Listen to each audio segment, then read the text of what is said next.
बिस्मिल्लाहिर्रहमानिर्रहीम, अस्सलाम वालेकुम। क्या हाल चाल है भाई? अच्छा देखो, सेशन कराने का बेसिक मकसद ये है कि जो इमरजेंसी में जो मैनेजमेंट की जाती है ना, इमरजेंसी का मतलब क्या होता है कि एक्यूट केयर। ठीक है, एक्यूट केयर का मतलब है कि एक दवाई जो आपने 1 मिनट में देनी है या 1 घंटे में देनी, दोनों में डिफरेंस होता है ना। तो एक्यूट का मतलब होता है कि अगर आपको 1 मिनट में उसको दवाई को दे दिया तो उसका बेनिफिट है। जैसे कि स्टेमी का पेशेंट आया है हमारे पास, स्टेमी के पेशेंट को अगर आपने देखते ही ईसीजी फॉरन एसीएस प्रोटोकॉल दे दिया, उसका कितना ज़्यादा बेनिफिट है, मैंने उसके आप 1 घंटे के बाद दे रहे हैं। तो जितनी भी इमरजेंसीज होती हैं रिलेटेड टू द कार्डियक हैं, रिलेटेड टू द रिस्पायरेटरी हैं, सीएनएस की इमरजेंसीज हैं, तो एक्यूट का मतलब होता है कि फॉरन एक्शन। अच्छा, फॉरन एक्शन कौन लेता है? कंसल्टेंट तो नहीं लेता ना। कंसल्टेंट तो बैठा होता है, वो आपके ऊपर रिलाय कर रहा होता है कि आप जो उसको बताओगे वो इंटरप्रेट करेगा। कितनी दफ़ा ऐसा होता है कि पेशेंट जो है वो एब्डोमिनल पेन के साथ आता है, हम ईसीजी कराते हैं, इन्फ्यूरेबल एमआई निकलता है। ठीक है, क्योंकि वो आप अप्रोच बनाते हो तो वो आगे कंसल्टेंट को रेफर हो रहा होता है। इसी हॉस्पिटल में एक पेशेंट को रात को डॉक्टर कंसल्टेंट को फोन किया, सर एक पेशेंट है टैकीकार्डिया हो रहा है, मुझे बीटा ब्लॉकर दे दो। सुबह आया तो पेशेंट कोलैप्स। क्यों? कि वो पेशेंट फेलियर में गया, एक्यूट पल्मोनरी एडिमा में गया, उसके रिफ्लेक्स में क्या हुआ? टैकीकार्डिया हुआ। आपने बीटा ब्लॉकर दी, पेशेंट क्या हुआ? और मजीद एक्यूट पल्मोनरी एडिमा गया, पेशेंट एक्सपायर। तो दिस इज द इंपॉर्टेंट कि आप जो बता रहे होते हो वो कितना रिलायबल है, वो कितना ऑथेंटिक है। दिस इज वेरी इंपॉर्टेंट ना। और आप जो बताओगे वो कैसे बताओगे कि आपको जो चीज समझ में आएगा ना, कि जो चीज आपको पता नहीं होती उसको आप देख भी नहीं रहे होते ना। एक पेशेंट है शॉर्टनेस ऑफ ब्रेथ की कंप्लेन कर रहा है, आपने देखा सैचुरेशन तो पूरी आ रही, कुछ नहीं भाई घर चले जाओ। 2 घंटे बाद आता है ब्रॉड डेड। क्या हो सकता है? क्या हो सकता है? मेटाबॉलिक एसिडोसिस है ना। उसका क्रिएटिनिन 4 बाय कार उसका 5 से पहुंचा हुआ होगा, वहां पर कर रहा होगा वो, लेकिन सैचुरेशन पूरी आ रही होगी उसकी। मेटाबॉलिक एसिडोसिस इजीली मिस होता है हमारे पास यार। पेशेंट आएगा मेटाबॉलिक एसिडोसिस के साथ है, आपने देखा सैचुरेशन पूरी है, यार कुछ भी नहीं भाई, ऐसे ही चेस्ट सुना, चेस्ट भी नॉर्मल है, फिर भी वो कह रहा है शॉर्टेज ऑफ ब्रेथ है। तो ये छोटी छोटी वो चीजें होती हैं जो इजीली हम जो मिस कर देते हैं, और उसके बाद जो है ना फिर वो आपको खुद ही रिग्रेट होता है, यार अभी तो मैंने पेशेंट देख के भेजा था, चेस्ट भी नॉर्मल था, सैचुरेशन पूरी आ रही थी, अभी 1 घंटे बाद ये ब्रॉड डेड आ रहा है। ठीक है, एक पेशेंट आया वो एपिगैस्ट्रिक पेन के साथ आया है, आपने कहा क्या हुआ था? यार अभी समोसा खा लिया था या बाहर शादी से खाना खा के आया हूँ और जो है ना ये मुझे एपिगैस्ट्रिक पेन हो रहा है, आपने कहा कुछ नहीं और ऐसे खिलाओ घर चले जाओ, उसका थोड़ी देर वो ब्रॉड डेड आ रहा है। क्यों? वो इन्फ्यूरेबल एमआई आपने मिस कर दिया। इस तरीके से ऑर्थोपेडिक का पेशेंट है, बेड बाउंड है, ज़्यादा चल भी नहीं रहा, वो शॉर्टनेस ऑफ ब्रेथ के साथ आया, आपने वो सुना, सारी चीज़ें देखी कि नॉर्मल है, वो एक्यूट पल्मोनरी एम्बोलिज्म हो सकता था। तो देखो, जो चीज़ आपको पता नहीं होती ना, मैं अपना लाइव आपको बताऊं कि ईआर में एनएसयूडी खड़ा था, पेशेंट है, सर इंट्यूबेट करना है पेशेंट, हमें लाने लगा इंट्यूबेट। मैंने कहा यार प्रॉब्लम क्या, इंट्यूबेट क्यों करना है? देखा सारी चीज़ नॉर्मल है। मैंने कहा शुगर तो चेक करो, तो कितनी आ रही है? 30। जस्ट उसके हमने 3 एमपी लगाए टेक्टोस्टेरोन के, पेशेंट उठ के बैठ गए। तो क्या थी कि आपने कॉमन चीजें पहले सोचनी है। देखो ट्रायल जो होता है ना, अगर आप इस ये चौरंगी यहाँ खड़े हुए हो, इसके 4 रास्ते बनते हैं। अगर आपने उसको पल्मोनी की तरफ ले गया तो पल्मोनी का पेशेंट बन गया, हालांकि पल्मोनी का नहीं था वो। आपने कार्डिक की तरफ ले गया, वो कार्डिक का था या नहीं था। आप जिस तरह रुख मोड़ दोगे ना, उसका फिर नुकसान तो बाद में पता चलेगा कि यार ये पेशेंट तो कार्डिक का था, ये हमने खामा इसको ऑक्सीजन दे दी, एंटीबायोटिक दे दी और जो है ना ये खराब हो गया। तो इसलिए बेसिक अप्रोच जो है ना बहुत मुश्किल है। तो ये मैंने लेक्चर जो है ना, देखो ये जो लेक्चर है कोई टॉपिक नहीं है, ये आपको किसी किताब में नहीं मिलेगा ना। मैंने मल्टीपल सोर्स से जो है वो डाटा लिया कि बेसिक आप लोगों को थोड़ी बहुत अवेयरनेस दूँ मैं कि आपने ईआर में कैसे मैनेज करना है। अब लोग सोच रहे होंगे यार ये क्या ही बात है। देखो जितने भी लोग हैं ना, आज अगर आप आरएमओ की प्रैक्टिस कर रहे हो, कल तो आप कंसल्टेंट होंगे। जब आप कंसल्टेंट बन जाओगे ना, जरूरी नहीं है कि अगर पल्मो कंसल्टेंट हो आपको नेफ्रो का पेशेंट नहीं देखना, या नेफ्रोलॉजिस्ट हो आपको कार्डियो का पेशेंट नहीं देखना। आपकी अप्रोच अगर अच्छी होगी ना तो आप हर पेशेंट को सही से डील कर पाओगे। This is the main thing ना। तो वो आज के लेक्चर में हम इस तरह की बात करेंगे। ठीक है, मेरा नाम डॉक्टर सलान यूनुस है, मैं यहाँ पे कार्डियोलॉजिस्ट हूँ। मेरी कोशिश होती है कि थोड़ा बहुत आप लोगों को ट्रेन किया जा सके। तो व्हाट इज इमरजेंसी? सबसे पहले तो मुझे बताओ,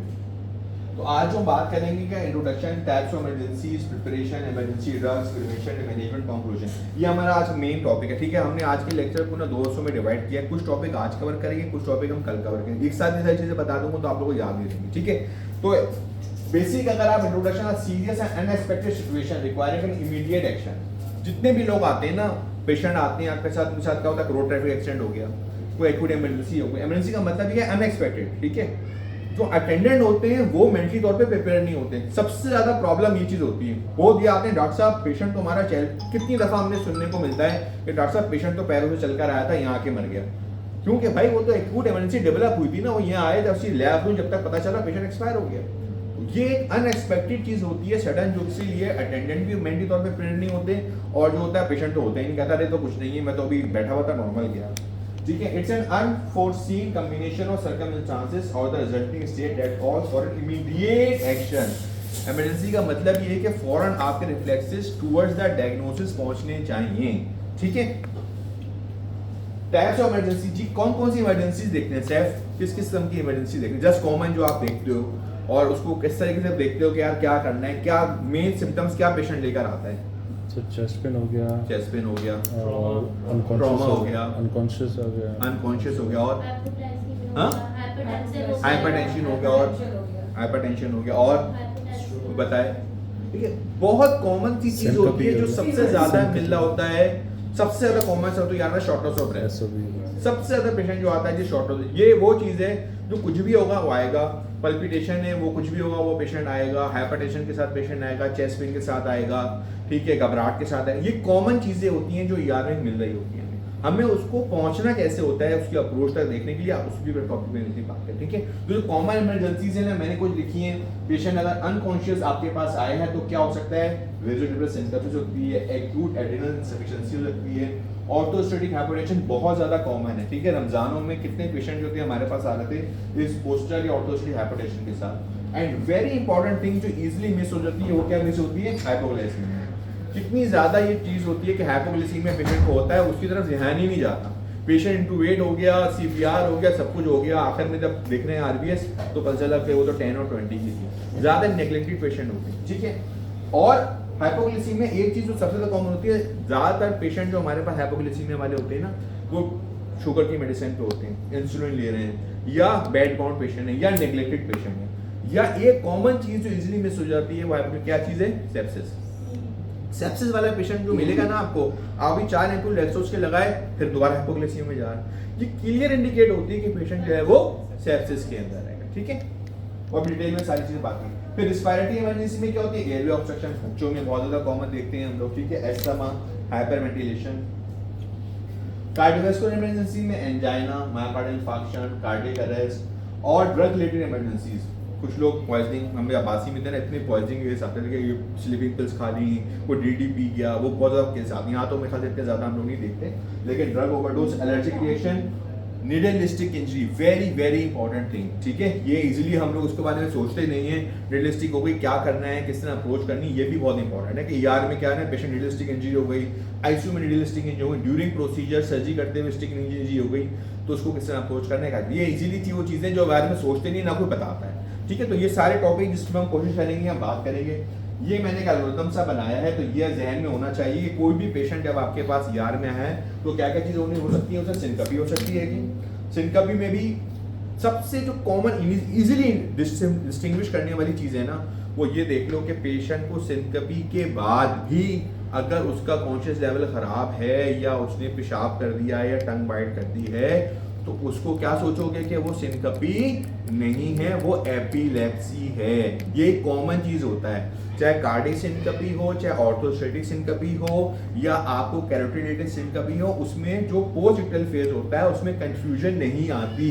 लेकिन अगर कोई पेशेंट है वो कह रहा है कि हाँ मैं उसके बाद भी मैं कंफ्यूज हूँ, या मेरा पेशाब निकल गया, या मैंने टंग बाइट कर ली, तो वो मेजर चांसेस है कि क्या होगी? वो एपिलेप्सी होगी। तो उसको आपने एपिलेप्सी की तरफ सोचना है कि वो हो सकती है। ठीक है, ट्रॉमा इज वेरी कॉमन, हमारे यहाँ भी ट्रॉमा के काफी केसेस आते हैं। Asthma attack, chest pain, drug toxicity, airway obstruction, allergies, hypoglycaemia, these are the common emergency जो कि हम नॉर्मली ईआर में देख रहे होते हैं। चलो, अब इसका प्रिवेंशन क्या है? कुछ चीजें हमें पहले से प्रिपेयर करके रखनी चाहिए। ठीक है, पहले से प्रिपरेशन होती है, ऐसे नहीं होती कि पेशेंट आगे क्या है ना, जो हमारे जो खास तौर पे जो ईआर के जो डॉक्टर्स हैं, मैं कहता हूँ उनको कि भाई अपना एक टीम बना के रखो, ड्यूटीज असाइन करके रखो कि कोई भी पेशेंट कोलैप्स आएगा तो आपका ये काम है, आपका ये काम है, आपका ये काम है। पेशेंट कोलैप्स होकर आता है, कोई इसी तरफ भाग रहा है, कोई जो है वो एबीजी की तरफ भाग रहा है, आप तो ड्यूटी पे आओ तो सबसे पहले काम क्या है कि अपनी क्रैश ट्रॉली चेक करो। सबसे बेसिक चीज़ है ना। मैं हमेशा कहता हूँ आके सबसे पहले हाँ भाई इसकी जिम्मेदारी है, स्टाफ की जिम्मेदारी, क्रैश थोड़ी चेक करके बताओ सारी चीज़ है नहीं है। हाँ भाई माज आया, माज ने आके कहा कि हाँ भाई ECG की मशीन चेक करो, उसका पेपर लगा हुआ नहीं लगा हुआ, इसी मशीन वर्क कर रही नहीं कर, क्योंकि जब इमरजेंसी आएगी ना फिर आप जो शोर मचाओगे उस टाइम में फायदा नहीं है। और उसका सबसे नुकसान क्या आता है, पेशेंट का सोचता है यार ये तो मशीन की चल नहीं रही, इनसे तो ECG नहीं हो रही। अब बताओ ना, मेरे पास आज भी सैफ मुझे कंप्लेंट कर रहा है कि सर ECG नहीं हो रही, इसकी मशीन नहीं चल रही। एक पेशेंट जो नीचे ER में देख रहा है कि ECG नहीं हो पा रही, ECG में प्रॉब्लम हो रही है, क्या वो उसे एंजियोप्लास्टी कराएगा? बता, ईमानदारी का बता। वो कहेगा इनसे तो ECG नहीं हो रही, एंजियोप्लास्टी की बातें कर रहे हैं बैठ के। उसको नहीं पता कि हमारी क्या कहली। वो तो नीचे जो फर्स्ट इंप्रेशन जाएगा वो देख लेगा ये गलत जगह आ गया मैं, ECG यहाँ पे सही से नहीं हो रही, मशीन नहीं चल रही, स्टाफ प्रोफेशनल बात नहीं कर रहा, तो फिर आगे कैसे प्रोसीड करेगा? ठीक है, छोटी छोटी चीजें होती हैं। तो हमारे गोल क्या है, कंप्रिहेंसिव मेडिकल हिस्ट्री। जो भी डॉक्टर है छोटी सी हिस्ट्री ले लो कि हाँ भाई इससे पहले, मैं एक जुमला बताता हूँ सबको, शॉर्टकट है, लंबी चौड़ी हिस्ट्री टाइम में था, आज से पहले कभी हॉस्पिटल में एडमिट हुए हो? ये एक जुमला ऐसा है जो उसको खोद के बता देगा 20 साल पहले भी कि आंखों का ऑपरेशन होता है, क्या होता था। वैसे पूछा नहीं डॉक्टर साहब कुछ नहीं, और एक कभी भी कुछ नहीं। जब पूछोगे पहले हाँ ये वाला ऑपरेशन भी हुआ है, पित्ता भी निकला हुआ है, आंख का भी ऑपरेशन हुआ है, जोड़ का भी मसला रहता है, वो बता देगा। हमेशा एक कॉमन सवाल जल्दी से शॉर्टकट पूछो, भाई इससे पहले कभी अस्पताल दाखिल हुए हो, या कौन कौन सी दवाइयाँ खाते हो रोजमर्रा की। ये ऐसे जुमले हैं जो आपको बड़ी, वो कहते हैं हाँ एक्सॉर खाता हूँ, समझो ब्लड प्रेशर है, हाँ अभी सीटामेट खाता हूँ, ये गोली खाता हूँ, आप समझो शुगर भी है। नॉर्मल लोग कहते हैं नहीं कुछ नहीं, कुछ डिनाइल फेस में होते हैं ना, क्यों कि उनके सिम्टम्स खत्म हुए हुए होते हैं। वो फिर कहते हैं नहीं हमें तो मसला है नहीं ना, हम दवाई ले रहे हैं, हम तो ठीक है। ठीक है, बेसिक लाइफ सपोर्ट BLS सबको आना चाहिए। ठीक है, मैं देखता हूँ CPR करते हुए किस तरह CPR हो रहा है। पेशेंट बार ऐसा होता है CPR से ही मर जाता है, इतनी जोर जोर से उसको लेकर धब प्रेस करते हैं कि उसका रिप जो है ना वो ब्रेक होती है, वो निमोथोरक्स होता है, पेशेंट मर जाता है। उसकी निशानी क्या होती है, मुंह से खून आना शुरू होता। अगर आप CPR कर रहे हैं और माउथ से ब्लीड स्टार्ट हो गई, इसका मतलब है कि भाई आपने CPR किया, बचाने के लिए नहीं किया उसको। मैं CPR करूँगा ना, मुझे पीछे सर आप बहुत हल्का कर रहे हैं। मैंने कहा यार जितना करना है ना उतना ही करना चाहिए। कितना डीप होना चाहिए? 2 सेंटीमीटर 2 इंच से 5 सेंटीमीटर तोड़ यूं मारे ठक। अगर आपने ये कोनी से ऐसे मारा ना तो रिब्स वैसे टूट जाएंगे। आपने ऐसे हाथ को रख के इंशाल्लाह हम इसकी क्लास लेंगे, शोल्डर के जरिए दबाना, ठीक है, और एक बिल्कुल स्प्रिंग की तरह हल्के हल्के हार्ट को मसाज करना है ताकि वो दोबारा कॉन्टैक्ट शुरू मारने के साथ आपने रिब्स को जोर से हार्ट के ऊपर मारना है। ठीक है, तो BLS सबको आना चाहिए, इंशाल्लाह हम इसकी क्लास लेंगे। मेडिकल केयर होना चाहिए, विजिलेंट ऑब्जर्वेशन बहुत इंपॉर्टेंट चीज़ है ना। बाज़ दफ़ा होता है आपको पता नहीं चल रहा होता है कि कोई स्नेक बाइट के साथ पेशेंट आया है, कोई इन्फेक्शन चल रहा है, पेशेंट आया शॉर्टनेस ऑफ ब्रेथ के साथ, आपने कहा कुछ नहीं है, चेस्ट सुन लिया, पता चला उसको गैंग्रीनस फुट है, वो बताएगा भी नहीं। ठीक है, तो ये आपने केयरफुल एग्जामिनेशन किया, शॉर्ट हिस्ट्री कि अभी पहले का दवाई लेते हो, पहले अस्पताल में दाखिल हुए नहीं, पुरानी का हिस्ट्री है, और प्रॉपर डायग्नोसिस। ठीक है, through questionnaire, past medical history, family disease history, psychological diet, ये छोटा सा आपने हिस्ट्री का आपने पूछा पेशेंट से और टुवर्ड्स पहुंच गए। अब सबसे इंपॉर्टेंट चीज होती है कि आपने कैसे उसे क्लासिफाई किया पेशेंट को कि वो कितना सिक है, उसको कितनी इमीडिएट मेडिकल की केयर है। अब आप फोन पे कंसल्टेंट फोन कर रहे हैं, आपने सीधा सीधा बोला सर ये ASA क्लासिफाई 4 में आ रहा है, आपने क्या लिखा ASA क्लासिफाई 4 में। इतना लंबा मैसेज डालते हैं ना आप उसके ऊपर, उसमें सिर्फ लिखने की पेशेंट एडमिट और उसकी जो अमेरिकन सोसाइटी ऑफ एनेस्थीसिया इसकी क्लास 2 बन रही है, तो कंसल्टेंट भी समझ जाएगा कि भाई इसकी कितनी सेवरिटी है, कितना सिक पेशेंट है, और वो उसको आसानी हो जाएगी। ठीक है, बंजमल का आप उसको बता सकते हैं। अब ये है क्या, ये बहुत इंपॉर्टेंट चार्ट है ना, आप लोग जो ER वाले हैं उनको पता होना चाहिए। अगर ASA 1 में है तो हेल्दी पेशेंट है with no systemic disease, normally जो पेशेंट आता है आप नजर जुकाम खांसी का। ASA 2 में तो patient with mild systemic disease with no limits on activity, कि माइल्ड सिम्टम्स है लेकिन उसकी डेली रूटीन में उसको कोई प्रॉब्लम नहीं है। तीसरे में क्या आएगा, patient with severe systemic disease that limits activity but is not incapacitating. Severity है लेकिन नॉट इनकैपेसिटेटिंग, मतलब लिमिटिंग उसकी डेली लिमिटेशन को इफेक्ट नहीं कर रही, लेकिन सीवियर डिजीज है। नॉर्मली इस स्टेज में पेशेंट हमारे आते हैं जो ICU में एडमिट करते हैं और पेशेंट को ट्रीट कर रहे हैं। स्टेज 4 का जो पेशेंट है, मैंने उस दिन भी कहा ऐसा पेशेंट एडमिट हो रहा था, उसके लेके ना सारे टेस्ट लाइन से लेकर A से लेकर Z के सारे टेस्ट करा लिए।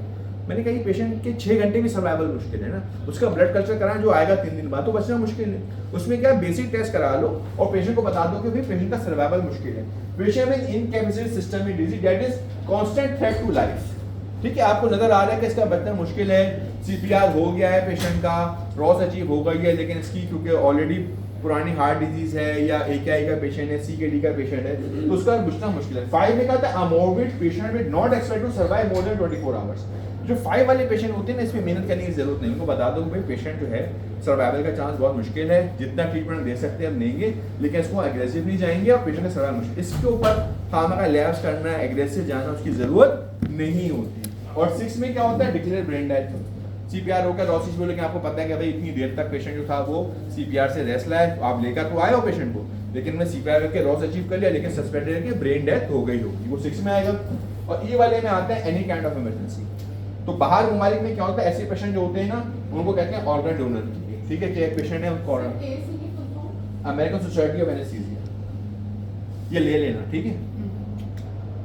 अच्छा, अब प्रिपरेशन क्या है, मैंने जैसे बताया पहले आप ABCD करते थे, आप CABT है, ठीक है। कि आपको बेसिक लैब सपोर्ट BLS सबको आना चाहिए, BLS सबको आना चाहिए, BLS सबको आना चाहिए। हम इंशाल्लाह BLS की बहुत जल्द सेशन रखेंगे। मेरा जो पहले प्लान था वो था कि पहले मैं BLS कराऊंगा, उसके बाद फिर ये वाला सेशन लूंगा, लेकिन अनफॉर्चुनेटली हमारे पास डमी नहीं थी तो हम BLS नहीं करा सके। तो इंशाल्लाह BLS करेंगे, उसमें आपको बताएंगे CPR करने का और ड्रग्स देने का। ये सबको आना चाहिए, इसके लिए डॉक्टर स्टाफ की जरूरत नहीं है। जो बाहर सिक्योरिटी गार्ड खड़ा है उसको भी BLS आना चाहिए, हर किसी को BLS आना चाहिए, ठीक है। मैं अभी थोड़ा शॉर्ट से बताऊंगा कि BLS में क्या करना है।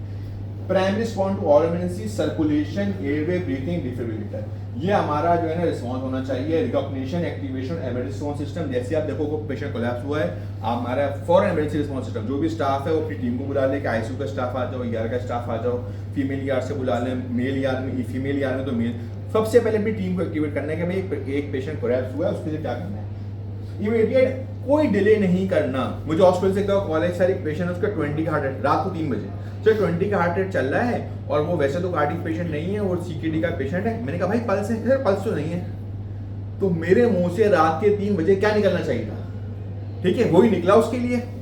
और मैंने कहा भाई CPR कर, ठीक है, वो डैश डैश, और फिर मैंने कहा CPR कर। तो सुबह मैंने उसको सॉरी भी किया, लेकिन पेशेंट बच गया, ठीक है। अगर वो मॉनिटर पे 20 का रेट आ रहा है, इसका मतलब पल्स नहीं है भाई, उसका वेट थोड़ी करना है। CPR करने में डिले नहीं करना, CPR करने डिले नहीं करना, इमीडिएट CPR स्टार्ट कर देना है आपने। कोई है सपोर्ट पे नहीं है, एड्रेनालिन मिली नहीं मिली कोई फर्क नहीं पड़ता, CPR नहीं रोकना पेशेंट का, ठीक है। रैपिड डिफिब्रिलेशन टेस्ट करेंगे, basic advance emergency medical support, advance life support and post arrest care, ये सारी चीजें जो होती है इमरजेंसी होती है, ठीक है। कुछ हमारे ER में जो आप लोग को एक क्रैश ट्रॉली होती है, उसका कुछ सामान होता है जरूरी, वो आपके पास होना चाहिए, जिसमें जो है ना पॉकेट मास्क है, बेल बैक मास्क है, सक्शन कैथेटर होता है, एयरवे होता है, ओरोफेंजियल एयरवेज होते हैं, लेंजर ट्यूब। सुबह आके आप लोग आदत बना लो, जो खुद नहीं करने की जरूरत, एक स्टाफ को जो आपके साथ रोजाना शिफ्ट में होता है कि भाई आपकी ड्यूटी है, सुबह आते ही आप क्रैश ट्रॉली चेक करोगे मेरे सामने और मुझे बताओगे कि यार बूजी है नहीं है, एची ट्यूब है, उसके अंदर लाइट जल रही नहीं जल रही, सुबह आते ही चेक करोगे। और जो क्रैश ट्रॉली का जो सामान होता है वो नहीं होता, तो क्या क्या सामान होता है वो भी हम डिस्कस करें। ये अपनी रूटीन मानो, इसके लिए आप ही को बचा के रखेगी, ये आप ही को सेव करेगी, ठीक है। अच्छा, अब ये टीम बना लो, जैसे कि मैंने बताया ना, अब जैसे ज्यादातर क्या होता है, एक डॉक्टर होता है, 2 स्टाफ होते हैं ना, तो जो पहला बंदा है ना वो BLS प्रोवाइड करने वाला बन जाए, दूसरा जो बंदा है ना वो देखे कि हाँ भाई आपने देखा ना ऑक्सीजन कितनी आ रही है, सैचुरेशन कितनी आ रही है, AD अटैच करना है नहीं करना। जो तीसरा टीम का बंदा रहे ना, उसको आपने देखना है वाइटल्स मॉनिटर करने हैं, या इमरजेंसी का रिस्पॉन्स सिस्टम एक्टिवेट करना है, या मेंटेन रिकॉर्ड करना है, या कोई लैब्स कराने भेजनी है। तो टीम डायनामिक्स अपने हिसाब से, अपने जो आपका जो पार्टनर है उसके हिसाब से डिस्ट्रीब्यूट करके रखो कि यहाँ पे इसकी स्ट्रेंथ CPR करने की CPR करेगा, इसकी स्ट्रेंथ ABGs निकालने की जल्दी से ABGs निकालेगा, लैब्स कर लेगा, इसकी स्ट्रेंथ कोडन करने की है। ज्यादातर डॉक्टर जो होता है वो कोडन अच्छा करता है, तो वो तो कहेंगे भाई मैं कोडन करूंगा, आपका ये काम है, आपके काम, आप इसके लिए मेंटली तौर पर प्रिपेयर रहो, ठीक है। तो उसमें टीम डायनामिक्स आ जाती है, ठीक है। लोकेशन ऑफ द इमरजेंसी, जैसे ही हो फौरन सबसे पहले अपनी इमरजेंसी रिस्पॉन्स सिस्टम एक्टिवेट करने का मतलब क्या होता है, हेल्प को बुलाना, ठीक है। कि आप अगर 2 लोगों को 3 लोगों को, आप बाकी कोड जनरेट करो। ज्यादातर हॉस्पिटल में एक कोड होता है ना, ब्लू कोड अनाउंस हो जाता है, वो तो सारे लोग पहुंच जाते हैं, नहीं है तो कोई नंबर है, आप 0 पे कॉल करें, एक टीम बना के रखें अपनी हेल्प के आने के लिए, ठीक है। What happened, heart attack, motor vehicle accident, ज्यादा डिटेल है, हमारे पास इतना टाइम नहीं है, तो फिर CPR के लिए सबसे पहले क्या, आपने BLS को airway breathing, call for help है, चेस्ट कंप्रेशन स्टार्ट कर देनी है। सबसे पहले कोई भी पेशेंट देखो कि कोलैप्स हो गया है, पल्स नहीं आ रही है, तो आपने सबसे पहले क्या करना है, चेस्ट कंप्रेशन स्टार्ट कर देनी है, ठीक है, डिफिब्रिलेटर अटैच करना है, अगर शॉक रिदम में तो शॉक देना है, एड्रेनलिन देनी है और सीपीआर को कंटिन्यू करते रहना है। ठीक है, इसकी डिटेल जो है वो इस स्लाइड के अंदर है। सबसे पहले पेशेंट कोलैप्स को क्या किया, ये सारे मेरे साथ साथ बोलेंगे। सबसे पहले क्या करना है, सीपीआर, और दूसरे पे क्या करना है आपको, सर ऑक्सीजन लगा देना है। ठीक है, दो काम सबसे पहले विदाउट डिले सीपीआर स्टार्ट करना, एक बंदा आके ऑक्सीजन अटैच कर दिया। उसके बाद आपने जब मॉनिटर अटैच किया तो देखा कि रिदम शॉकेबल है नहीं है। What is shockable rhythm? अगर पेशेंट एस सिस्टली में चल रहा है उसको शॉक नहीं करना। इतनी दफा देखता हूँ सर शॉक देके देखें, अरे भाई पल्स ही नहीं है, शॉक देके क्या करना है? एस सिस्टली को शॉक नहीं करते। अगर कोई रिदम नहीं आ रहा, लाइन सीधी चल रही है, उसको शॉक नहीं करते। मुझे स्टाफ से कहते हैं सर शॉक देके तो देखें। भाई शॉक किसको दूं मैं, रिदम ही नहीं है, पेशेंट पहले ही एस सिस्टली में चल रहा है तो शॉक थोड़ी देना पड़ता है। शॉकेबल रिदम क्या मतलब है, या तो वीजी है मतलब वेंट्रिकुलर टैकीकार्डिया है, या पेशेंट को वेंट्रिकुलर फिब्रिलेशन है। वीटी का क्या मतलब है कि ऐसे ऐसे ऐसे लंबा लंबा ऐसे करके ईसीजी में वाइब्रेशन आएंगे लंबे लंबे, और अगर बिल्कुल ऐसे करके जैसे वाइब्रेशन छोटी छोटी सी आ रही है तो वेंट्रिकुलर फिब्रिलेशन है। ये इंशाल्लाह हम आपको बाद में सिखाएंगे। ठीक है, ऐसी कंडीशन में क्या करना है, आपको पेशेंट को शॉक करना है, और शॉक कितना करना है, मैक्सिमम जूल पे शॉक करना है। जितनी मैक्सिमम जूल का शॉक है आप शॉक, ये नहीं कि आप कम पे देके देख रहे, नहीं, मैक्सिमम एक ही शॉक और मैक्सिमम करो। उसके बाद क्या किया आपने, शॉक रिदम है नहीं, अगर नॉन शॉकेबल रिदम है, क्या है इसका मतलब है एसिस्टली है। ठीक है, तो आपने कंटिन्यू सीपीआर करते रहना है। उसके बाद परफॉर्म सीपीआर 2 मिनट तक करेंगे, आईवी लाइन को एक्सेस करेंगे और पेशेंट को एपिनेफ्रीन देंगे। कंसीडर एडवांस एयरवे इंट्यूबेशन, अगर पेशेंट देख रहे हो कि एडवांस एयरवे तो ईटीडी पास करेंगे। उसके बाद आपने देखना है कि रिदम शॉकेबल है या नहीं है। 2 मिनट के बाद फिर दोबारा देखेंगे, अगर नहीं है तो दोबारा सीपीआर कंटिन्यू करते रहेंगे। और अनलेस कि आप पेशेंट का या तो टाइम हो जाए 20 मिनट्स हो जाए, या आप देखो कि नहीं अब इसका सर्वाइवल मुश्किल है। बाद जब हम देखते हैं ना पेशेंट के यार ऑलरेडी 80 साल का बाबा है, फैमिली के लिए सीपीआर करने को, तो ज़्यादा उसको सीपीआर करके टॉर्चर करने की जरूरत नहीं है। आप देखो अगर सर्वाइवल नहीं लग रहा तो ज़्यादा लंबा सीपीआर, हाँ कोई ऐसा पेशेंट है, यंग पेशेंट है, कोई बच्चा है, उसकी टाइम लिमिट नहीं होती सीपीआर की, टाइम लिमिट नहीं होती 20 मिनट करके बंद करना। नहीं, आपको लगे कि पेशेंट लॉस अचीव कर सकता है, उसकी लाइफ की सेविंग है, पेशेंट की पुरानी कोमोर्बिडिटीज नहीं है, तो उसकी जितनी मैक्सिमम आप ट्राई कर सको एनलेस ट्राई करो कि पेशेंट का लॉस अचीव हो जाए। और अगर पेशेंट का रिदम शॉकेबल है तो आपने शॉक दिया, ठीक है, उसके बाद फिर आपने दोबारा शॉक देके लोग पल्स चेक करना शुरू कर देते हैं। शॉक देते ही क्या करना है, सीपीआर दोबारा स्टार्ट कर देना और 2 मिनट तक कंटिन्यू सीपीआर करते रहना। फिर हम रिदम मैसेज करेंगे, अगर रिदम शॉकेबल होगा तो दोबारा शॉक देंगे और सीपीआर कंटिन्यू करेंगे। ठीक है, और अगर नहीं है तो फिर लॉस अचीव हो गई। और 2 शॉक देने के बाद अगर फिर भी रिदम में वीटी या वीफिब आए कि शॉकेबल रिदम आए तो फिर क्या देंगे, एमेड्रॉन देंगे। 2 शॉक के बाद शुरू में एमेड्रॉन नहीं देंगे। अगर कंटिन्यू पेशेंट को शॉकेबल रिदम है तो क्या देंगे, एमेड्रॉन देंगे। कितनी देंगे, 300 मिलीग्राम स्टेट में देंगे। क्लियर हो गया। और अगर उसके बाद फिर कंटिन्यू सीपीआर करते रहेंगे एमेड्रॉन देने के बाद। अब कुछ चीजें जो कि इंपॉर्टेंट हैं रिलेटेड टू द सीपीआर, ठीक है, वो क्या चीजें इंपॉर्टेंट है, डेप्थ, कितनी डेप्थ पे आपने करना है, जो कि माज ने बताया। ठीक है, 2 इंचेस या 5 सेंटीमीटर। देखो 2 इंचेस पर इतना सा होता है, बहुत ज्यादा लंबा नहीं होता। हम जो यूं मारते हैं ना उससे पेशेंट को नुकसान होता है। आपने बहुत विजिलेंटी करना पड़ता है। जो हमारे पीठ में करते हो कितना आप एहतियात से करते हो ना कि पेशेंट का नुकसान हो। ऐसे अडल्ट का भी है ना, इतना सेंसिटिव है, आप खुद अपने दबा के देखो और जोर से दबाओ, खुद आपको पेन होगा।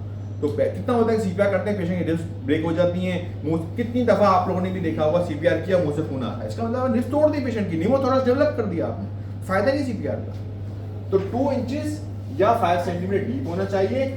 अब स्पीड पानी रिकॉइल का टाइम ही नहीं मिल रहा। जब आप यूं दबा रहे हो, ये आपके गया सिस्टोल, और ये वापस जब छोड़ा तो उसको डायस्टोल का टाइम तो ये मारेंगे स्पीड से धड़ धड़, टाइम ही नहीं मिल रहा आपने। तो कितना रेट रखना है, 100 से 120 मिनट का रेट आपने रखना है 1 मिनट के अंदर। पेशेंट को जब आपने प्रेस किया उसके बाद रिकॉइल का टाइम तो दो। बहुत ज्यादा स्पीड से करोगे तो उसको फिलिंग का टाइम ही नहीं मिलेगा, डायस्टोल का टाइम ही नहीं मिलेगा। ठीक है, तो कितना डीप करना है आपने, 2 इंचेस या 5 सेंटीमीटर डीप होना चाहिए सीपीआर। और रेट कितना होना चाहिए, 100 to 120। रेशो 3:2 कंप्रेशन, 3 कंप्रेशन की आपने, उसके बाद 2 दफा आपने अम्बुल से एयर दी आपने। ठीक है, उसके बाद फिर आपने दोबारा 30 कंप्रेशन की। 2 मिनट्स के बाद फिर आप क्या चेक करोगे, पल्स चेक करोगे। ठीक है, अटेम्प्ट टू मिनिमाइज, ये सबसे इंपॉर्टेंट बात है, अटेम्प्ट टू मिनिमाइज इंटरप्शन। अब वो सीपीआर हो गया, भाई मैं थक गया तू बुला, अब वो उसको बुला रहा है, यार इधर आ भाई सीपीआर करने में थक गया हूँ। ये जो इंटरप्शन है ना, पेशेंट की ब्रेन डेथ हो जाएगी, कोई फायदा नहीं है। जैसे सीपीआर अलाइन हो गया, नेक्स्ट बंदा रेडी रहेगा कि जैसे ही मेरा पार्टनर थक जाएगा एक साइकिल के बाद, तो मैंने उसको स्विच ओवर करना है। डिले करने से ब्रेन डेथ हो गई। देखो ये जितने भी फायदे हैं ना, आप बिरयानी बना रहे हैं, इन दी एंड बिरयानी जल गई, तो देयर इज नो बेनिफिट। अगर आपको इन दी एंड रिजल्ट अच्छा नहीं मिलता तो उसका कोई फायदा नहीं है ना। मजा तब आएगा ना कि बिरयानी आप खाएं। इसी तरीके सीपीआर की रॉस अचीव नहीं हुआ या आपने कॉम्प्लिकेशन डेवलप कर दी, निमोथोरस कर दी, तो उसका कोई फायदा नहीं है। पेशेंट को सर्वाइव करने का फायदा क्या हुआ हमारा अगर ब्रेन डेथ हो गई तो मिनिमाइज इंटरप्शन। बाद में ड्रग देने में इंटरप्शन ज्यादा हो जाता है। Rotate compressor provider every 2 minutes और if fatigue avoid excessive ventilation. ये बहुत इंपॉर्टेंट बात है। डिफिब्रिलेशन में आपने मैक्सिमम जूल्स पे शॉक करना होता है, इसमें डिले नहीं करना होता। एपिनेफ्रिन कितनी देनी है आपने? 1 मिलीग्राम देनी है एवरी 3 to 5 मिनट्स। और एमेड्रॉन कितना देना है? 300 मिलीग्राम देना है। कब देना है? पहले शॉक के बाद, पहले शॉक के बाद, फिर दूसरे शॉक के बाद। वेरी गुड, सब जाग रहे हैं, गुड, सही है। और उसके बाद फिर आपने अगर दोबारा भी वो शॉक में रिदम आता है तो 150 मिलीग्राम का एमेड्रॉन देंगे। तीसरी चीज ये है कि आपने ईजीटी पास करनी है अगर आपको लगता है तो। ये सब चीजें सबसे इंपॉर्टेंट चीज ये है कि आप जब पेशेंट का सीपीआर कर रहे हैं तो कुछ टीज होते हैं जिसे हम टीज याद करने को कहते हैं। What are the reversible causes, वो भी जरूर ध्यान में आने चाहिए। उसके लिए भी मैनेजमेंट चेंज हो जाती है। जिसमें कॉमन क्या होता है? एसिडोसिस है, टैम्पोनाट तो नहीं है, क्रोनिक थ्रोम्बोसिस तो नहीं है, हाइपरकैलेमिया, हाइपोथर्मिया, हाइपोवोलेमिया, ठीक है, hypoxia, pulmonary thrombosis, tension, pneumothorax, toxins. ये कुछ चीजें थ्योरेटिकल चीज होती है, लेकिन आपको ध्यान में आना चाहिए कि ये जो पेशेंट कोलैप्स हुआ है ये किस वजह से कोलैप्स हुआ है, ताकि उसका नेक्स्ट मैनेजमेंट प्लान आपको पता हो। ठीक है, तो जितनी मैंने बातें की हैं सैम उसको रिपीट करेगा जल्दी से 1 मिनट पे, फिर हम आगे चलते। ठीक है, सबसे पहले कोई पेशेंट है क्या करना है? जल्दी से, ये मेक कोलैप्स हो गया, जल्दी बोलो। सीपीआर, आगे फिर शॉकेबल रिदम देखनी है, शॉकेबल है जोर से, जरा जोर से ना। अगर शॉकेबल है, वीटी वीएफ है तो फिर शॉक करेंगे, सीपीआर कंटिन्यू करेंगे। फिर उसके बाद हम लोग दोबारा पल्स चेक करेंगे। अगर शॉक रिदम चेक करेंगे, शॉकेबल है तो शॉक दिया, सीपीआर कंटिन्यू किया। अगर उसके बाद भी लग रहा है शॉकेबल रिदम है तो फिर हम लोग एमेड्रॉन लेंगे। एमेड्रॉन देंगे, गुड। टीम डायनामिक कैसे डिसाइड करोगे? टीम डायनामिक्स कैसे डिसाइड करोगे? एक टीम डायनामिक्स का मतलब होता है कि कैसे डिवाइड करोगे। एक बंदे को कहोगे कि आपने 2 लोगों को, एक बंदा सीपीआर कर रहा है, एक बंदा उसके बैकअप पे है कि वो 2 मिनट के बाद जब शिफ्ट करेगा तो दूसरे आदमी ने सीपीआर के लिए आना है। और सबसे इंपॉर्टेंट बात यह है कि मिनिमम इंटरप्शन करनी है। ठीक है, और एपिनेफ्रिन कितनी देनी है? 3 to 5 मिनट में 1 mg, 1 मिलीग्राम देनी। ठीक है, एपिनेफ्रिन की क्लास 2B इंडिकेशन, लोग उसको बड़ा फेयर करते हैं। एपिनेफ्रिन सबसे इंपॉर्टेंट चीज सीपीआर है, उसमें डिले नहीं करना और ना इंटरप्शन करनी है। ठीक है, very good sir, thank you. ठीक है, आगे चलें। अच्छा, कुछ ये कलर्स और कोड होते हैं, हमारे इतना यूज नहीं होते, लेकिन जस्ट फॉर थ्योरेटिकल पर्पस जो आपको एग्जाम दे रहा है उसके लिए मैं जल्दी से इस पर टाइम जाया नहीं करूंगा। कि फायर के लिए कोड रेड होता है, ठीक है, कोई बॉम्ब थ्रेट हो तो कोड ब्लैक होता है, पर्पल के लिए हॉस्टेज है, कोड वाइट होता है, कोड पोटेंशियल वायलेंट बिहेवियर है, कोड येलो मिसिंग पेशेंट के लिए होता है, ब्राउन हैजार्डस मटेरियल्स के लिए होता है, कोड ग्रे इंफ्रास्ट्रक्चर लॉस के लिए होता है, कोड ऑरेंज जो होता है एक्सटर्नल डिजास्टर्स के लिए होता है, कोड ग्रीन जो इवैक्यूएशन के लिए होता है, और कोड ब्लू जो होता है काइनेटिक एनर्जी के लिए होता है। हमारे यहाँ से कोड ब्लू यूज होता है। लेकिन एक चीज़ है जो पता होना चाहिए ना, हम तो हर चीज़ देख रहे होते हैं, यहाँ पे डिजास्टर भी देखते हैं, ये सारी चीज़ें हम लोग देख रहे होते हैं ना, तो हमारे इतना कोड बोलने का रिवाज नहीं है। लेकिन बाहर ममालिक में इस तरह कोड बताया जाता है कि भाई ये कोड है, ताकि टीम उसी तरीके से एक्टिव होकर आए और टीम उस तरीके से रेडी हो जाए ना। फिर कोड सिर्फ एक अस्पताल में नहीं होता ना, जैसे फर्स्ट को कोई डिजास्टर हो तो बॉम्ब ब्लास्ट हो जाता है यहाँ पे, तो कोड ब्लैक, तो कोड ब्लैक पूरे गुलशन के अगर कोई होता है तो पूरे गुलशन के अस्पताल में कोड ब्लैक अनाउंस हो जाए, ताकि वो सब उनको बताओगे नहीं कि यहाँ ये धमाका हुआ है, ये हुआ है, जस्ट अनाउंस कोड ब्लैक, तो एवरीवन नोज कि हाँ भाई ये हमारे गुलशन के एरिया में कोड ब्लैक अनाउंस हो गया। यहाँ जितने भी आस पड़ोस के अस्पताल हैं they are ready for deal with the code black. This is very important. अच्छा, उसके बाद सबसे इंपॉर्टेंट चीज जो मैं बता रहा था कि हमारे पास जैसे जो डॉक्टर्स ईआर के आएंगे उनके बाद टीम डायनामिक्स में चाहिए कि 1 2 3 ये मैंने कोई मॉड्यूल बनाए कि आपने 3 से 4 मॉड्यूल के ऊपर काम करना है अपने आप को ईआर में मेंटेन करने के लिए। मॉड्यूल 1 के अंदर क्रिटिकल एसेंशियल इमरजेंसी ड्रग, अभी हमारी एक डॉक्टर एक हॉस्पिटल में गए इंटरव्यू देने के लिए, जॉब के लिए, कार्डियोलॉजिस्ट, उनसे पूछा हाँ भाई इमरजेंसी ड्रग की दवाइयाँ बता दें, वो बता नहीं पाई बेचारी।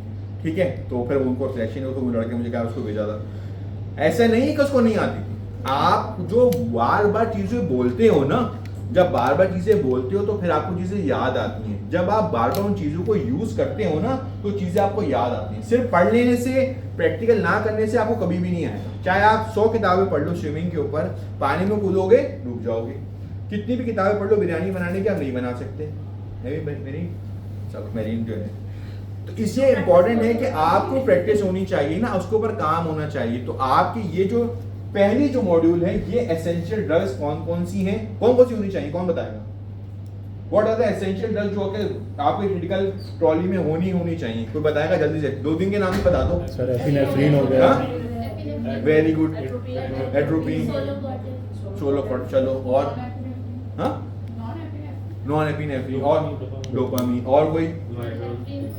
मॉड्यूल 2 में secondary non critical drugs and equipments.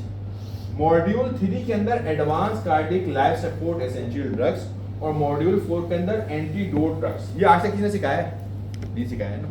ये सबसे इंपॉर्टेंट चीज है। अभी हमारे हेल्थ कमीशन वाले इंशाल्लाह विजिट करने आ रहे हैं ना, कोई प्रिपरेशन किसी ने कराई आप लोगों को? सैफ से आके पूछेंगे हाँ भी जरा बताइए क्रैश ट्रॉली में आपके मॉड्यूल वो पूछते हैं, है ना, वो आके पूछेंगे आप जरा बताइए ड्रग्स कौन सी चाहिए, इसके लिए क्या इक्विपमेंट चाहिए, कोई प्रिपेयर ही नहीं। ये बिल्कुल बेसिक चीज है, ये बिल्कुल बेसिक चीज है जो आपको पता होना चाहिए कि इमरजेंसी ड्रग्स आपको कौन कौन सी हैं और क्या क्या इक्विपमेंट आपको चाहिए। कोई भी हमारे यहाँ कोई विजिट करने आता है, हेल्थ कमीशन WHO वाले आते हैं, कोई इदारा वेरीफाई करने आता है, ये बिल्कुल बेसिक सवाल वो लोग करते हैं। ठीक है, तो आज हम ये सीख लेंगे कि मॉड्यूल 1 में क्या क्या दवाइयाँ, सिर्फ नाम पता कर लो, बाकी चीजें हम बाद में डिस्कस करेंगे।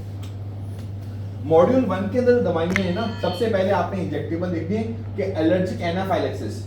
एलर्जिक एनाफाइलेक्सिस होता है तो उसमें आपने एपिनेफ्रिन देनी है, और उसके अंदर तो वैसे भी एपिनेफ्रिन देनी है। साथ में आपको कोई हिस्टामिन एलर्जी हो जाती है, डेफिनेट देखो कितनी कॉमन होती है। ड्रग आपको दवाई दी, पेशेंट आया, उसको आपने इंजेक्शन लगा रहे थे वेंकोमाइसिन, अचानक ड्रग रिएक्शन हो गया, तो उसके लिए आपने तैयार रहना है कि भैया मुझे एपिनेफ्रिन डेफिनेट्रामिन देनी है। तो वही बहुत ही इंपॉर्टेंट, जो कि लोग इजीली मिस कर देते हैं। नॉन इंजेक्टेबल में आपके पास ऑक्सीजन होनी चाहिए, ठीक है, ऑक्सीजन आ रही नहीं आ रही। वेजोडायलेटर नाइट्रोग्लिसरीन होनी चाहिए, ब्रोंकोडायलेटर होना चाहिए जिसमें एल्ब्यूटरॉल है। एंटी हाइपोग्लाइसेमिक ड्रग इंजेक्शन डेक्स्ट्रोसलाइन जो होता है वो होना चाहिए, और इनहिबिटर्स ऑफ प्लेटलेट एग्रीगेशन, इसमें एस्पिरिन आती है। ये वो दवाइयां हैं जो कि नॉन इंजेक्टेबल हैं, लेकिन आपके पास ER के अंदर वो होनी चाहिए। आपको पता होना चाहिए ये चीजें मेरे पास हैं नहीं। This is the basic. Injectable 2 दवाइयां क्या बताई मैंने? एपिनेफ्रिन, दूसरी डेफिनेट। और नॉन इन्वेसिव में मैंने क्या बताया आपको कि आपको ऑक्सीजन होनी चाहिए आपके पास, डिस्प्रिन की गोली होनी चाहिए आपके पास। शुगर अगर लो, देखो ना कोई सोचता ही नहीं कि हाइपोग्लाइसीमिया हो गई, आप वो भगा रहे हैं उसको, जाओ भाई लेकर आ, फार्मा पे जाके स्टाफ खड़ा हुआ है हमारा, ठीक है, वो लाइन में लगा हुआ है, आगे 4 लोग खड़े हैं, भाई वो डेक्स्ट्रोसलाइन 25% दे दो। नहीं, आपके पास ये कोलेस्ट्रॉल में होना चाहिए। ब्रोंकोडायलेटर, अचानक व्हील से पेशेंट आता है, एस्थमा अटैक इमरजेंसी होती है ना, उसमें आपका एल्ब्यूटरॉल वगैरह होना चाहिए। उसके बाद इक्विपमेंट क्या होने चाहिए? Oxygen delivery system, automatic electronic device, AED होना चाहिए, सिरिंज होनी चाहिए, सक्शन होना चाहिए आपको, टॉर्निकेट होना चाहिए। कितनी बेसिक चीजें टॉर्निकेट की, और मैजिक इंक्यूबेशन फॉर्सेप, इसको छोड़ दो। ये कुछ मेन चीजें हैं जो आपके पास क्रैश ट्रॉली में बिल्कुल होनी चाहिए कि आपको ETT का सामान आपके पास होना चाहिए इंक्यूबेट करने के लिए, ऑक्सीजन होनी चाहिए, और आपके पास जो AED बिल्कुल एक्टिव होना चाहिए। हमारे AED जो है आपसे चार्ज ही नहीं होता, मैं आगे देखो थोड़ा वो चार्ज पे लगाना पड़ेगा तब काम करेगा। पेशेंट वहां पड़ा हुआ है, चार्जर यहाँ है, और वो पेशेंट को जाके चार्ज पे लगा रहे हैं। बिल्कुल ये बेसिक चीजें, ठीक है। उसके बाद मॉड्यूल 2 में क्या आती है? नॉन क्रिटिकल ड्रग्स इक्विपमेंट, जिसके अंदर एंटी कन्वर्जेंट्स, पेशेंट आते हैं फिट्स के साथ होते हैं ना, मिडाजोलम होनी चाहिए। एनल जैसे किसी को पेशेंट को इंट्यूबेट करना है, फिट्स नहीं रुक रहे तो morphine, वेजोप्रेसर, ephedrine, anti hypoglycaemic drug 50% डेक्सो जो मैंने बताया, कॉर्टिकोस्टेरॉइड वेरी वेरी इंपॉर्टेंट, ठीक है, और एंटी हाइपरटेंसिव आपके पास होनी चाहिए, ठीक है। एंटी हाइपरटेंसिव हम नाइट्रोग्लिसरीन ज़्यादा देते हैं, ओरली कैप्टोटिन भी खिला देते हैं पेशेंट को, हाइड्रोलाजीन भी दे सकते हैं। Anticholinergic atropine very very important. Poisoning के केसेस में हमें एट्रोपिन देनी पड़ सकती है कि हमें पेशेंट को अचानक ब्रेडिकार्डिया के साथ आता है, उसमें एट्रोपिन देनी पड़ती है। कोई ड्रग रिएक्शन में पेशेंट वेजोलेगल में चला जाता है, उसमें एट्रोपिन देनी पड़ती है। तो these are the common emergency drug, और नॉन एजेंट रेस्पिरेटरी स्टिमुलेंट, ठीक है, और एंटी हाइपरटेंसिव हाइड्रोलाजीन। तो ये वो मॉड्यूल 1 मॉड्यूल 2 समझ में आ गई बात। अब आगे चलते हैं, मॉड्यूल 3 में क्या चीज चाहिए? मॉड्यूल 3 में हमें चाहिए कार्डियक अरेस्ट की एपिनेफ्रिन चाहिए, ठीक है, एंटी डिस्टर्बेंस एमेड्रॉन चाहिए।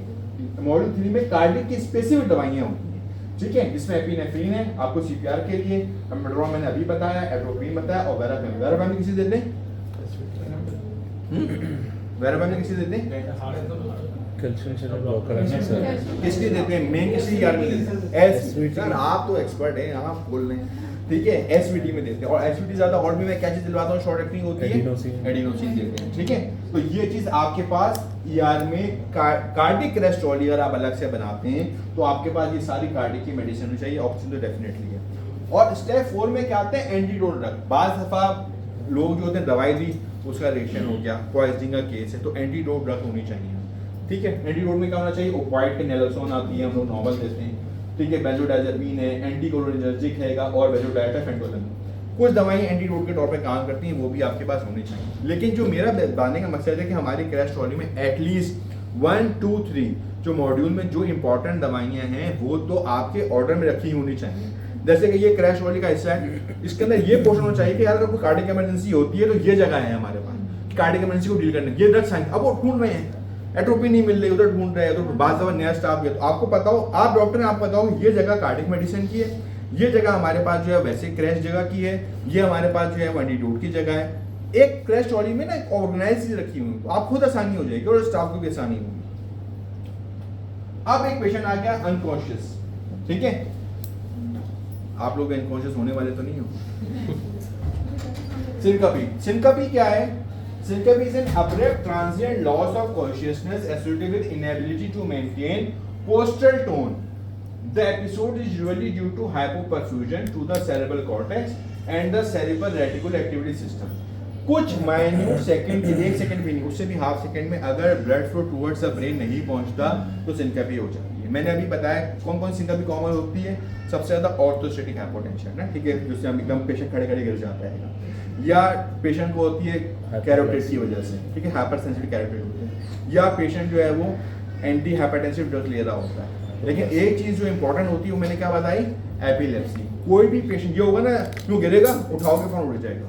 लेकिन जो एपिलेप्सी वाला पेशेंट होगा उसको सिनकपी होगी तो वो क्या मेन करेगा, पोस्ट सिनकपी, उसको कंफ्यूजन होगी, वो एकदम परेशान होगा, टंग बाइट होगी या यूरिन पास कर गया होगा। बाकी जितनी भी सिनकपी होंगी उसमें इस तरह के सिम्टम्स नहीं मिलेंगे। तो आप इजीली एक्सक्लूड कर सकते हो कि ये पेशेंट जो था ये रिवर्सिबल था या इसको एपिलेप्सी हुआ है। ठीक है, अब क्या है, आपको प्रीडिस्पोजिंग फैक्टर क्या होते हैं, ज्यादातर साइकोजेनिक फैक्टर्स भी होते हैं सिनकपी होने, जिसमें फ्राइट है, एंजाइटी है, इमोशनल स्ट्रेस है, अनवेलकम न्यूज को अचानक सुन ली, कोई पेन है, कोई ब्लड सर्जिकल कुछ प्रोसीजर हुआ है, या नॉन साइकोजेनिक क्या होते हैं, अचानक ज्यादातर लोगों को क्या होता है लाइन में खड़े में और अचानक से, अभी मैं एक शादी में गया था, लड़का खाना ले रहा, अचानक से गिर गया, जस्ट 24 ईयर का लड़का लाइन में लगे खाना ले रहा, धड़ से गिर गया, तो गिरा, मैं उसके करीब क्या, फिर उठ गया, मैंने क्या हुआ, चक्कर आ गया, मैंने दोपहर खाना खाया था, करे नहीं, मैंने सुबह नाश्ता नहीं, मैंने कहा भाई नहीं, आपको लेकिन और तो आपको टेंशन,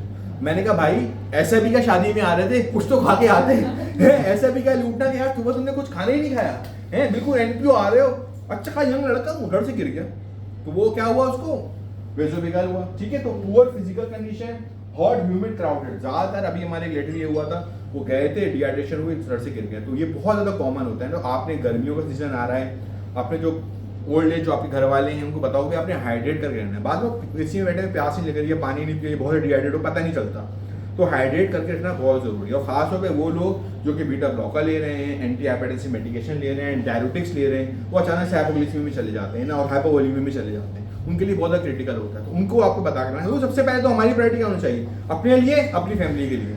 मैं तो इस चीज़ पे बात करता हूँ ना, आपकी अपनी प्रायोरिटी, आपकी फैमिली की प्रायोरिटी, फिर पेशेंट की होती है बात ना। अपनी तो पहले आप सेफ रखो। लोग कहते हैं अरे इसी के क्या कहें, डॉक्टर साहब क्या बातें करते हैं, इसी सिखाते रहते हैं। एक डॉक्टर ने मुझे कहा आप बहुत इजी सिखाते रहते हैं, फिर मैं सीख के बोल जाती हूँ। मैं कही तो आपके अपने लिए बेनिफिट है, खुदा ना खासा कल को आपको जरूरत पड़ गई तो आपके लिए फायदेमंद है। ठीक है,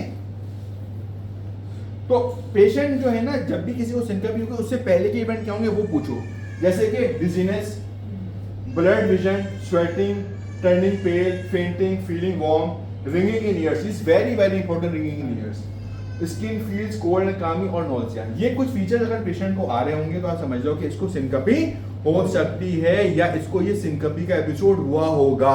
वो यार मैं आके आपको बताएगा कि अभी मुझे इसी तरीके से हुआ था, तो आप सोचो कि हाँ यार ये इसको सिनकपी का एपिसोड हुआ था, उसका भी कॉज लिखोगे किस कॉज से हुआ। ठीक है, अच्छा ये थोड़ा सा मैकेनिज्म है, इसको जल्दी से गो थ्रू करेंगे। स्ट्रेस हुआ पेशेंट को कैटेकोलामिन रिलीज होते हैं, उससे क्या होता है, डिक्रीज पेरिफेरल वेसल रेजिस्टेंस होती है, blood flow toward peripheral muscle में बढ़ता है, decrease venous return, blood flow towards the heart कम आता है। उससे क्या होता है, circulatory blood and BP drop होता है, एक्टिवेशन और कंपनसेटरी मैकेनिज्म एक्टिवेट होता है, इससे ब्लड फ्लो कम आएगा, रिफ्लेक्स ब्रेडिकार्डिया होगा, पेशेंट को हार्ट रेट कम होगा, drop in cardiac output associated with fall in blood pressure below the critical level, cerebral ischaemia and loss of conscious level. जैसी बॉडी स्ट्रेस में जाएगी ना, बॉडी के वेसोडाइलेशन होगी, ब्लड टुवर्ड्स द हार्ट कम आएगा, जब कम आएगा आगे पंप भी कम होगा। तो कुछ सेकंड के लिए ब्लड फ्लो अगर ब्रेन तक पहुंचने में रुकता है या कम होता है तो क्या होगा, सडनली कोलैप्स हो जाएगा पेशेंट। फेजेस ऑफ सिनकपी, प्री सिनकपी, सिनकपी और पोस्ट सिनकपी, वेरी इंपॉर्टेंट, जल्दी से गो थ्रू करें। प्री सिनकपी का मतलब क्या है, वार्मनेस है, पेननेस है, स्वेटिंग है, फीलिंग ऑफ कोल्ड है, abdominal discomfort is very very important, ठीक है। पेशेंट को मोशन आ रहे थे, उसने आपको बताया ही नहीं ना, उसकी वजह से सिनकपी हो गई इस पेशेंट को। डिजीनेस है, मेडियासिस है, yawning, increase heart rate, acidity, या पेशेंट को सिनकपी सिमरिंग का होगा, सडन लॉस हो गया पेशेंट को, जनरलाइज मसल रिलैक्सेशन, ब्रेडिकार्डिया हुआ, सीजर्स आ गए, आईज ओपन हो गई, या एयर ऑब्स्ट्रक्शन। सिनकपी में ये सारी चीजें आती है। एयर ऑब्स्ट्रक्शन क्यों होगी, एयर ऑब्स्ट्रक्शन क्यों होगी, टंग जो होती है ना वो आपकी वो अभी एपिग्लॉस को ब्लॉक कर देती है। तो जब भी कोई भी पेशेंट ऐसा मिले तो सबसे पहले उसको या तो उंगली डाल दो या एयरवे, हॉस्पिटल में तो एयरवे डाल दो। ये बहुत ज्यादा कॉमन होती है, पेशेंट जो है ना चोकिंग की वजह से मर जाता है, टंग पीछे फॉल जाती है और वो चोक कर देती है। आप ऊपर से एम्बू भी दे रहे हो, आपको पता ही नहीं कि उसने टंग ने इसको चोक किया हुआ, आप ऊपर से एम्बू देते भी रहोगे ऑक्सीजन नहीं पहुंचेगी, पेशेंट कोलैप्स होगा, ठीक है। तो इट्स वेरी वेरी, और जो पोस्ट सिनकपी है very very important, variable period on mental confusion, heart rate increasing, strong rate and rhythm, blood pressure back to normal. Post syncope में अगर पेशेंट का कॉन्शियस लेवल खराब है, मैं फिर बताऊंगा तो क्या है, सिनकपी है। और अगर पेशेंट का कॉन्शियस लेवल सही है तो मोस्ट लाइकली वो एपिलेप्सी नहीं थी, वो या तो ऑर्थोस्टेटिक हाइपोटेंशन होगा, या वो आपको जो है वो कैरोटिड की वजह से होगा, या ड्रग रिलेटेड होगा। क्लियर। तो आपने अगर कोई पेशेंट ऐसा हो जाता है तो उसको करना क्या है, फौरन आपने उसका ब्लड फ्लो टुवर्ड्स में बढ़ा देना है। अगर वो रोड पे अचानक पेशेंट गिर जाता है वेसोवेरिएट, तो उसमें आपने फौरन उसको हेड को एलिवेट कर देना है, चिन लिफ्ट कर देंगे ताकि उसका एयरवे क्लियर हो जाए। चिन लिफ्ट कर देनी है और आपने उसके पैर उठा देंगे, ये देखो चेन लिफ्ट कर दी, क्लियर है। पोस्चरल ऑर्थोस्टेटिक हाइपरटेंशन में क्या होता है, discomfort, autonomic nervous system increase, syncope occurs when patient assume an upright position, only BP get reduced, ठीक है। जैसे ही पेशेंट लेटा हुआ था अचानक ओह चक्कर आया, ये बहुत ज्यादा कॉमन होता है ऑर्थोस्टेटिक हाइपरटेंशन ना। तो उसमें क्या करते हैं, पेशेंट का फौरन टेस्ट करके देखते हैं, उसे उठाते हैं तो 60 का सिस्टोलिक ब्लड प्रेशर ड्रॉप होता है। ये ज्यादा जो पेशेंट हाइपरटेंसिव होते हैं, ओल्ड एज में होते हैं, वेसोडाइलेटर दवाइयां ले रहे होते हैं, उनमें बहुत ज्यादा कॉमन मिल रहा होता है। लेकिन ये घरों में बहुत ज्यादा कॉमन है, आपके ओल्ड एज जो घर में लोग होंगे, फेम वो कहेंगे उठने बैठने में चक्कर आते हैं, उठने बैठने में चक्कर आते हैं। एक बहुत ज्यादा कॉमन चीजें जो मर्दों में मिलती है वो क्या होती है कि वो प्रोस्टेट की दवाई ले रहे होते हैं, वेसोडाइलेटर, ठीक है। तो आर्टीरियल वेसोडाइलेटर दवाई लेगा ना पेशेंट, तो क्या होगा उसमें blood flow towards the brain, उठने बैठने में अचानक से ड्रॉप होगा, तो आपको ऑर्थोस्टेटिक हाइपरटेंशन मिलेगी। तो ये कॉमन चीज, कोई भी इस तरह का पेशेंट आपको बताया कि मुझे उठने बैठने में अचानक चक्कर आता है, तो पूछो कोई अल्फा ब्लॉकर तो नहीं ले रहा, कोई प्राजोसिन ले रहा है, कोई टैंसुलिन तो दवाई ले रहा है, या नाइट्रोग्लिसरीन हाई डोज में तो नहीं ले रहा, या दोनों दवाइयां साथ तो नहीं ले रहा, या मर्दाना कमजोर की दवाई तो नहीं ले रहा। ये कुछ चीजें होती हैं जो वेसोडाइलेटर कराती हैं, उससे आपको ये चक्कर आता है। कॉज पकड़ना बहुत जरूरी है, ठीक है।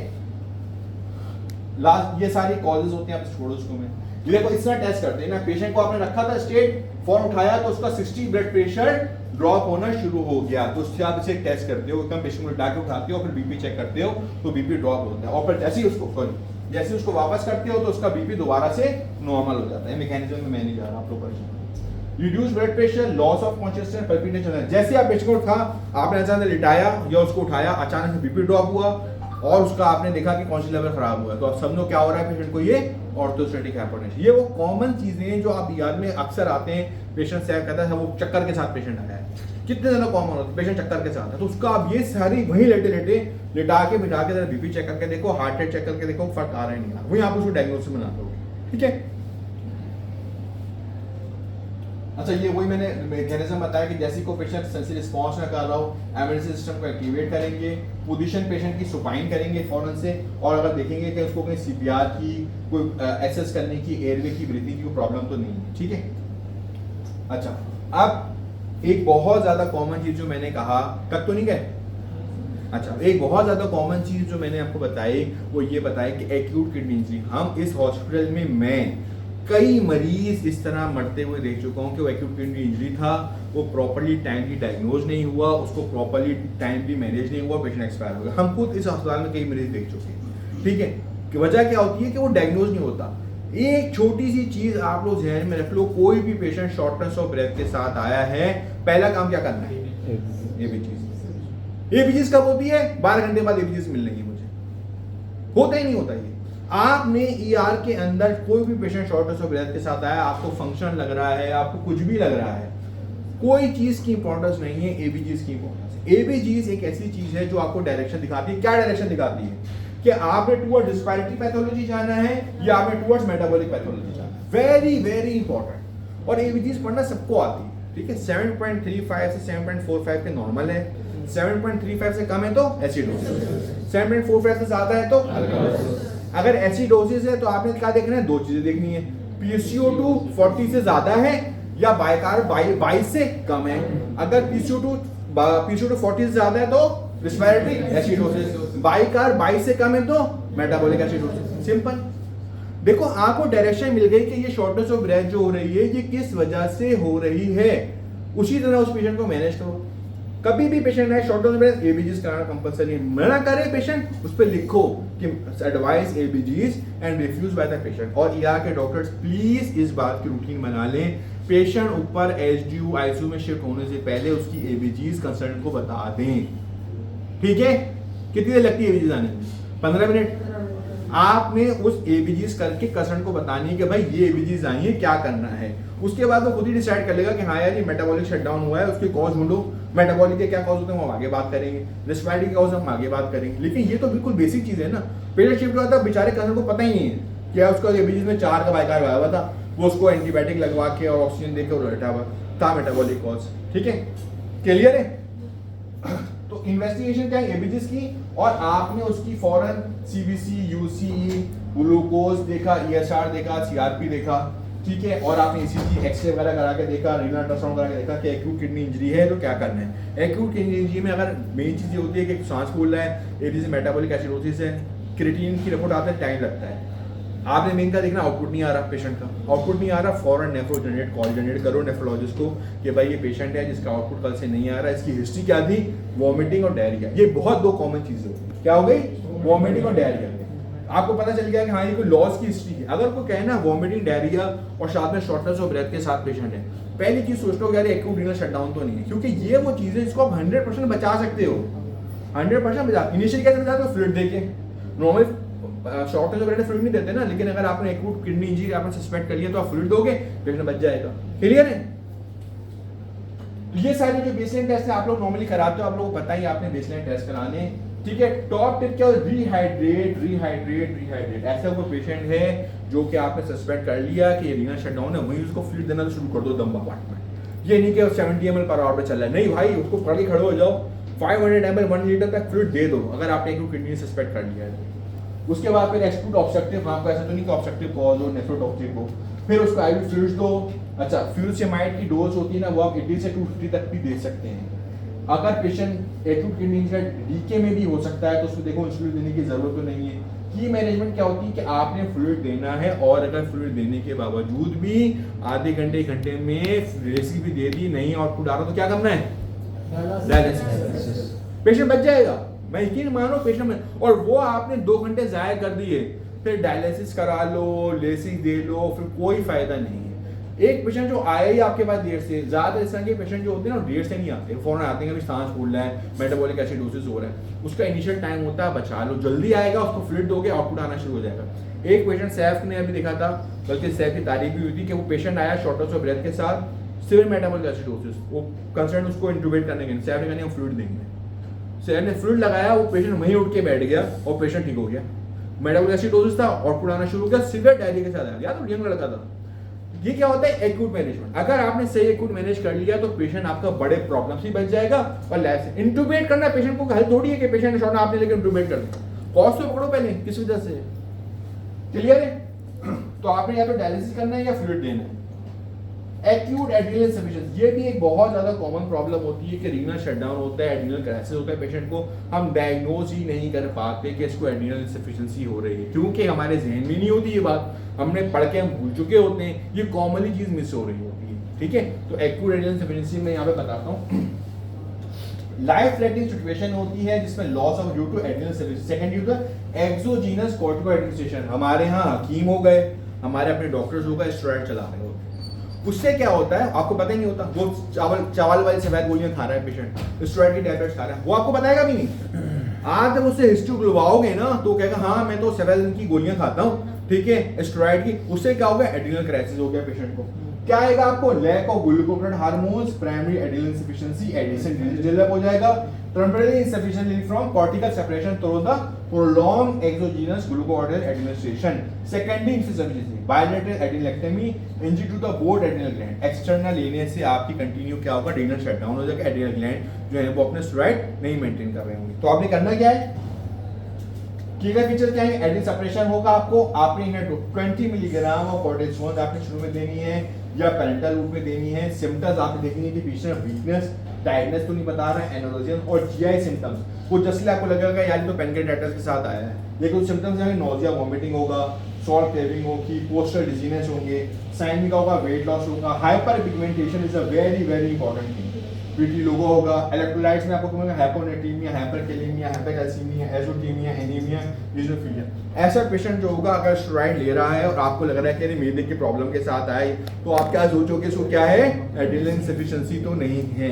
ये वो चीजें जो हम सोचते ही नहीं है, पेशेंट का खराब होना शुरू हो जाता है। ठीक है, देखो स्ट्रेस हुआ, हायर सेंटर ऑफ ब्रेन में क्या हाइपोथैलेमस सीआरएच बढ़ गया, एंटी पिट्यूटरी स्टिमुलेट हुए, एंडोजीनस कोर्टिसोल हुआ, एसीएच बढ़ गया, एड्रिनल कॉर्टेक्स स्टिमुलेट हो गया, एक्यूट इंसफिशिएंसी। ठीक है, ट्रीटमेंट क्या देना है आपने, ग्लूकोकॉर्टिकोइड रिप्लेसमेंट देंगे, हाइड्रोकॉर्टिसोन देंगे उसके लिए, या हाइड्रोकॉर्टिसोन 50 मिलीग्राम देंगे अगर पेशेंट आपका स्टेबल हो गया तो। मेंटेनेंस थेरेपी पे रखेंगे, इंक्रीज डोज करते जाएंगे, ब्लड प्रेशर देंगे। मेन काम क्या है इन सारी चीजों का कि आपने प्रॉपर पेशेंट को डायग्नोज किया कि पेशेंट हमारा एड्रिनल इंसफिशिएंसी का था, वो कोई पैनक्रियाटाइटिस नहीं था, वो कोई मेदे के अल्सर की वजह से नहीं आया था। ठीक है, और इंजेक्शन आपने ग्लूकोकॉर्टिकोइड का इनिशियल दोगे और जब स्टेबल हो जाओ तो कितना दोगे, 50। इनिशियल कितना दिया, खत्म करना है।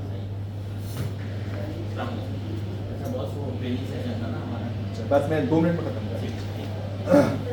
हाइड्रोकॉर्टिसोन दिया, उसका आपने 50 मिलीग्राम दिया। ठीक है, जब स्टेबल हो गया तो 50 दे दिया, शुरू में आपने 50 ml दिया और द फर्स्ट 24 आवर्स में आपने दिया, उसके बाद नीडेड है तो अपने ब्लड प्रेशर को देखता है, उसको मेंटेन किया। एड्रिनल इंसफिशिएंसी बहुत एक कॉमन चीज होती है जो हमारे ईआर में क्यों मिस हो रही होती है, क्योंकि पेशेंट स्टेरॉइड ले रहा है जो कि हमारे माशरे में बहुत कॉमन चीज हो गया है और लोग तो समझते नहीं कि हकीम की पक्की रहता हूँ डॉक्टर साहब, हकीम की पक्की भी क्या है, स्टेरॉइड है। हकीम की पक्की स्टेरॉइड है। ये मोहल्ले की दवाइयां जो थैली में मिलती हैं, पीले पीले लाल लाल शरबत और जो थैली में दवाई मिलती है, सब क्या है, स्टेरॉइड है। कोई भी कहे हाँ मैं मोहल्ले से दवाई लेके खाती हूँ डॉक्टर साहब उससे मैं सही रहती हूँ, आप समझ लो कि वो स्टेरॉइड ले रहा है और क्लिनिक एग्जाम में क्या मिलेगा, थिन स्किन मिलेगी उसकी, क्या मिलेगी, स्किन थिन मिलेगी, बहुत बारीक सी स्किन होगी उसकी। ठीक है, अब हमें कह रहे हैं खत्म करो, तो हम यही रोक देते हैं। हाइपोग्लाइसीमिया इंशाल्लाह हम कल करेंगे। ठीक है, स्टॉप कर दो। यहाँ तक कोई सवाल है तो आप लोग पूछ लीजिए।